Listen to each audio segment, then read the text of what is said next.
For one of the most black pill conversations I've ever had on alternative media. When I asked that question, if you're ever gonna prove conservative censorship, I think you would prove it around this issue. No, the Hunter Biden stuff is important because they're trying to sell the narrative that and we haven't talked about Facebook, but buddy, hello?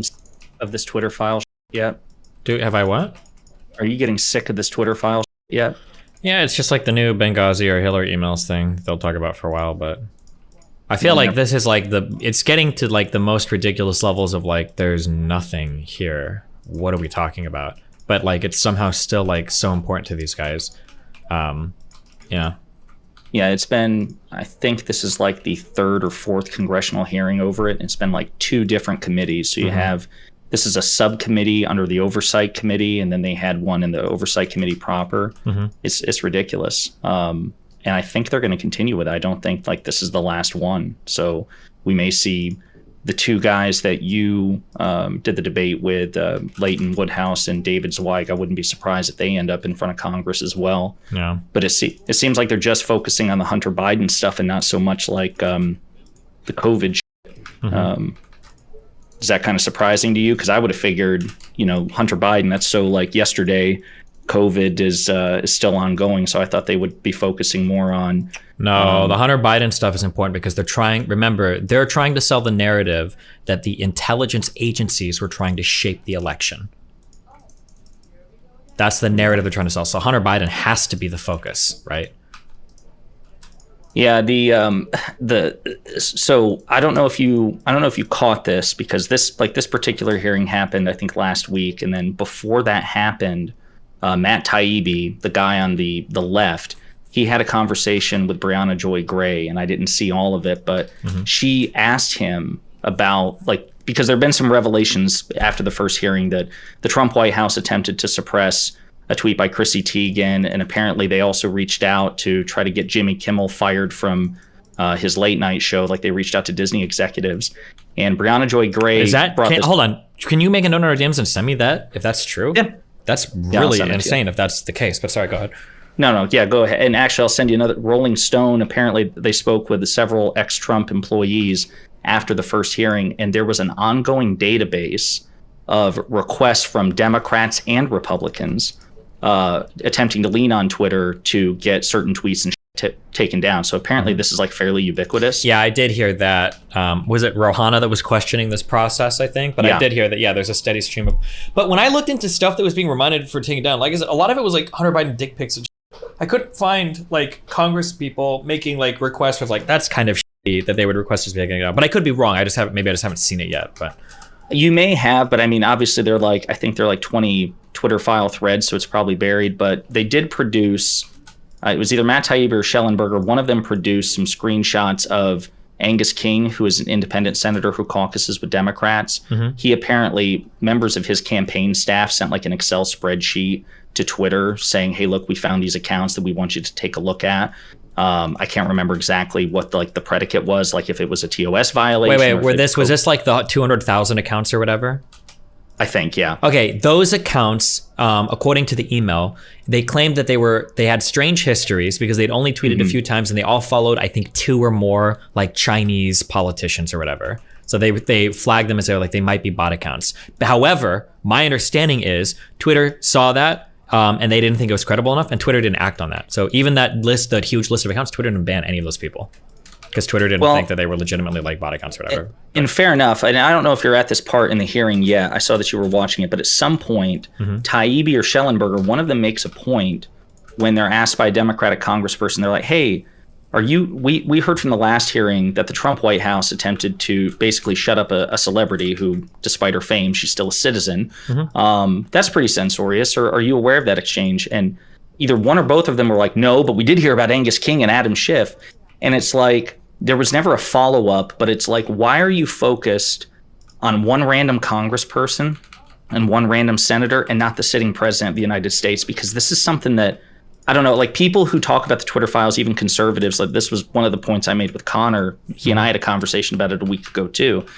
If you're really concerned about government overreach, that has to scale, right? Some government actors are more powerful than others and therefore deserve more scrutiny than others. In what world does could the you president of the justify- United States not get the same scrutiny that you're giving to these random people? Yeah, who don't fucking matter. And nobody has ever had a satisfying answer to that question. I mean, like, if this is, did you watch my conversation with Zweig and Leightonhouse or whatever?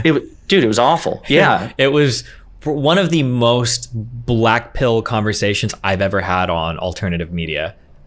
Like, when I ask that question, these are the times where, like, I wonder, it's like, maybe I actually am like top like 0.0001% like intelligence in the world, because I really thought when I asked the question, like, did you reach out to a single person for comment on any of the reporting you did? And they were both like, no. And I'm like, what the is happening? Why would you not think to do that? My mind is just like there's a whole universe created inside my skull for how like fragmented and shattered my mind became when I was like, this is impossible. That's like the first hour of your first journalist class, in college. No, whatever, that's like the first school. hour of like an English class where you read a book where the main character is a journalist. You're like, this is what journalists do. Like, I couldn't even believe that. Yeah, I don't know. That it's just all of these things. Well, it's not mind blowing. It's very transparent, right? It's puff pieces for Elon. That's what this whole thing has always been about. And anybody that can't see that, I just can't imagine like the world that they inhabit. But well, it's funny. So when I think a lot of your audience, because I know I was, when you had that conversation, I think a lot of us were shocked because, and maybe we're just all stupid and there are some exceptions, but I don't think so. I think it never occurred to us that they didn't reach out for comment. My expectation was they did reach out to Yoel Roth, but he's been, I don't know if you watched that hearing, like they talk about how he's been harassed because he's like an openly gay man. Yeah, so he said he had to sell his house. He got doxxed and everything was so bad. Yeah. So I figured he'd be like, no, fuck this. I'm not gonna give comment, no comment. And then if they reached out to the FBI because there's an ongoing investigation into Hunter Biden, they would be compelled to offer no comment as well. So it never occurred to me that they didn't reach out to these I will people for say, comments. this is something I've had multiple journalists email me because a couple of people were saying that. I've had multiple journalists email me and they said, journalists like that. That's okay. If a journalist reaches out to you and you don't comment, that's like a stinger to include, right? It feels good. I didn't even think about it. Because some people were saying like, well, maybe the FBI wouldn't say anything. It's like, okay, that's fine. But it feels good to write a scathing article about somebody. And then at the end, it's like, we reached out to them, but we didn't receive any comment Right, back, but see, right? because that's this like isn't an article, because it wasn't it's an article. the Twitter it's just files, it's social tweets. media. Yeah. And so what's funny is though, like, I guess I thought we were past this because I remember when the conversation initially happened with Connor, and then it seemed like the Twitter files started to die down a bit, and then there'd been these two hearings. And I actually had an exchange on Twitter with the guy that you talked, not Zweig, he was the chill one, but Woodhouse, the one who got like got pretty fiery with you. Like, because he's bitching at mainstream journal. Like he made a tweet complaining about Anderson Cooper doing a cameo in a Marvel movie. He's like, he's like, no journalist. No, you can't consider yourself a journalist if you're doing cameos in Marvel movies. Okay. And I thought it was such a vapid thing to do because like Wolf Blitzer's been in Mission Impossible movies. Bill O'Reilly was in Iron Man 2. Like who gives a shit? So we went back and forth. Like it started about that. Then we had this long back and forth about the Twitter files. Oh yeah, wait. That's true. I'm sorry. I don't talk about journalists, but Elon Musk, I believe, was in Iron Man 2. He was. Yeah. He was. Yeah, they met at a party. That doesn't count though. He's not a journalist. Yeah, that's what I'm saying. Maybe they wouldn't count it. Yeah. But I guess the thing that I'm hoping you'll eventually get a straight answer on, because it doesn't seem like anybody is getting one, and I'd like to feed you this question. I really want you to pin this guy down when you talk to him in Austin.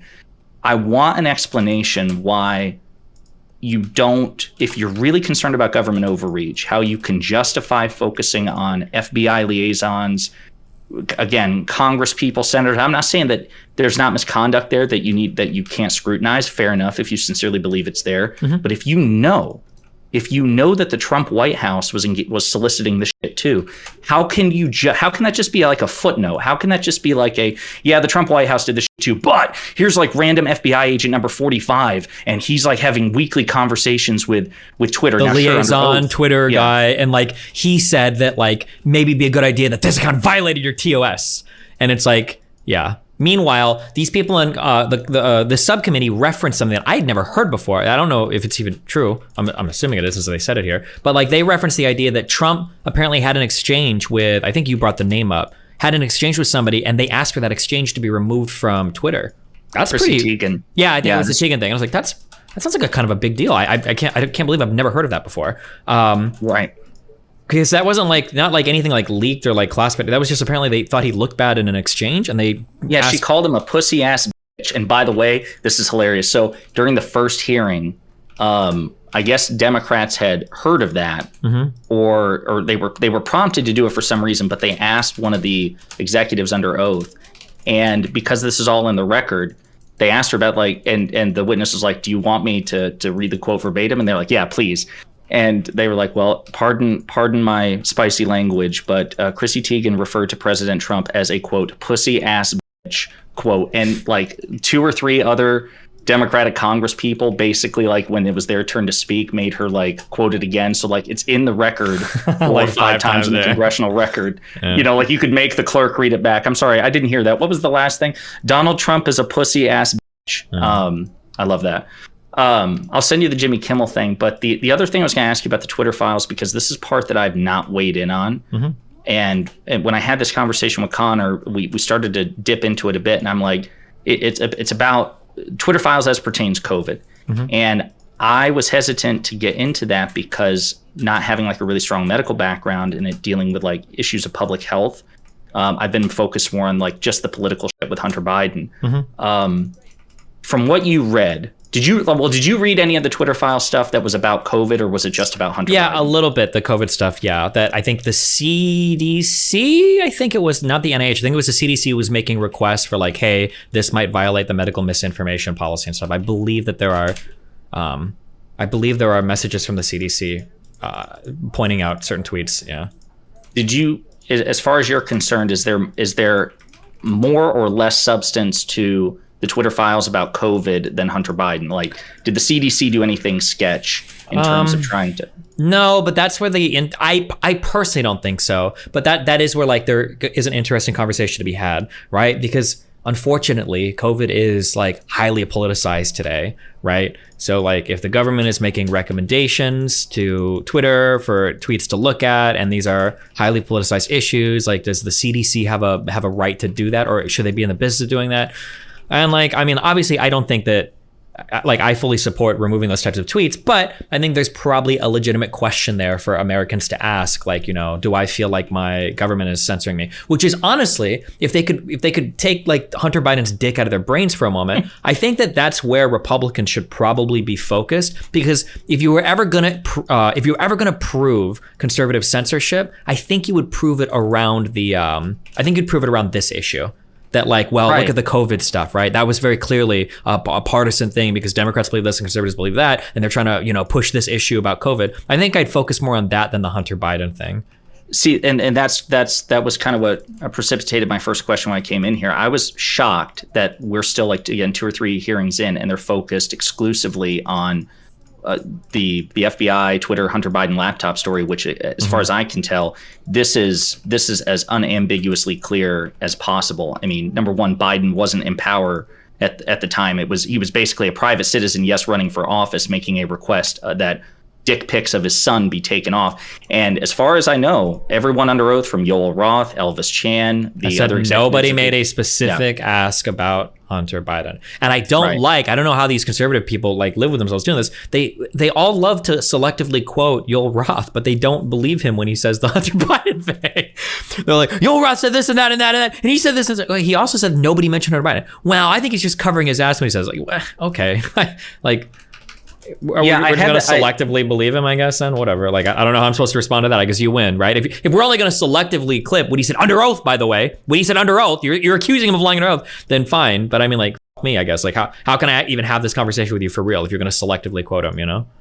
100%. And again, like, even under oath in a deposition, Elvis Chan, the FBI liaison, he had no clue that the FBI had a copy of Hunter Biden's hard drive, which, by the way, we don't know if we don't even know if that had been tampered with or not, because there is reporting to indicate, like, there was independent analysis done by the Washington Post and New York Times. A copy of the hard drive that they received, which we're pretty sure is the copy that the New York Post received initially, is a copy of a copy, that files had been added Like there have been modifications to that copy of the hard drive. Yes, some of the information. Oh, I on the super hard need you drive. to send me that too. That's going to be Yeah. really important if you can. I don't know if you're doing Yeah, it. I'll send that to you. But like, so kind of like going back to it, and you did say this from the beginning, you know, it is true that we don't have the laptop. We have a copy. The FBI has a copy of the hard drive, which does have some legitimate, you know, thousands of legitimate documents associated with Hunter Biden. Yep. But when people say, "Oh, they have the laptop," that is inaccurate.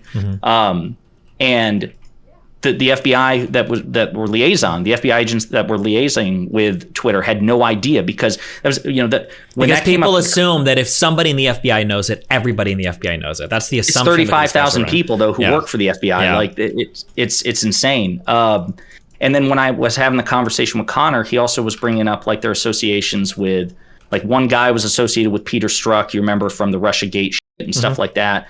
And it's like, I don't understand what that connection proves. Like, that Peter Strzok had an anti-Trump bias doesn't mean that The another entire FBI is right. corrupted and can't be Right. trusted. Yeah, that's Right. the argument they run with. Yeah.